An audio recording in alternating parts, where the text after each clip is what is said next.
በርክብክብ መርሃ ግብሩ ላይ የተገኙት የጎፋ ዞን ብልጽግና ፓርቲ ቅርንጫፍ ጽሕፈት ቤት የፖለቲካና የህዝብ ግንኙነት ዘርፍ ኃላፊ አቶ ቦረና ቦላዶ ፓርቲው ከአባላትና ደጋፊዎች ከ89 ሚሊዮን ብር በላይ ለመሰብሰብ አቅዶ እየሰራ መሆኑን ተናግረው በውባ ደብረ ፀሐይ ወረዳ በአይነትና በገንዘብ ከ1.2 ሚሊዮን ብር በላይ ከሁሉም ቀበሌ የተሰበሰበውን ሀብት ተረክበዋል። ፓርቲያችንን በሀብት ለማደራጀት ለመደገፍ አባሉ ኮሚትመንት ወስዶ ወደ ስራ ከተገባ ወደ አንድ ወር አካባቢ ያስቆጠርን የምንገኘው ፓርቲውን አቅም በፋይናንስ መደገፍ ጠንካራ ሀገረ መንግስት ለመፍጠር ወሳኝ በመሆኑ አባላትና ደጋፊዎች ከፓርቲው ጎን መሆን እንዳለባቸው አሳስበው ለወረዳው የፓርቲ አመራሮችና አባላት በዞኑ ብልጽግና ፓርቲ ቅርንጫፍ ጽሕፈት ቤት ስም ምስጋና አቅርበዋል። ጠንካራ መንግስት ሲኖር ጠንካራ ሀገር የማትደፈር የማትበገር እጅ የማትሰጥ ጠንካራ ሀገር ነች የምትኖረውና ይህንን ግብ አቺቭ ለማድረግ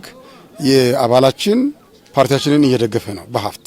የወረዳው ብልጽግና ፓርቲ ጽሕፈት ቤት ኃላፊና የመንግስት ዋና ተጠሪ አቶ መልካሙ ሩንጎ በበኩላቸው ንቅናቄው በ20 ቀበሌያት በከፍተኛ መነሳሳት መከናወኑን ተናግረው አጠቃላይ ከ1.2 ሚሊዮን ብር በላይ የሚገመት ሀብት ተሰብስቦ ማስረከባቸውን ተናግረዋል። እቅዳችን እንግዲህ ወደ 11 ሚሊዮን 864,335 ሺህ ብር ነው። የነዚህ በአይነት የመጡት ወደ 7ቱ በሮች በአሁኑ ገበያ 930 ሺህ ብር የሚሆንበት፣ 3ቱ ቡልካ ወደ 15 ሺህ ብር፣ በጥሬ ገንዘብ 255 ሺህ ብር፣ በአጠቃላይ አሁን ላይ የተሰበሰበው 1.2 ሚሊዮን ብር ሰብስበናል ማለት ነው። በቀጣይ እየተሰበሰበ ያለ ተጨማሪ ሀብትን በአጭር ጊዜ ውስጥ ለማስረከብ እየተሰራ መሆኑንም ተናግረዋል። የውባ ደብረ ፀሐይ ወረዳ ብልጽግና ፓርቲ የአደረጃጀት ዘርፍ ኃላፊ ወይዘሮ ደመቀች ዝና በበኩላቸው አባላትና ደጋፊዎች ለፓርቲው በአይነትና በገንዘብ ድጋፍ ያሳዩትን መነሳሳት የፓርቲውን ህዝባዊ መሰረት ይበልጥ የሚያጠናክር በመሆኑ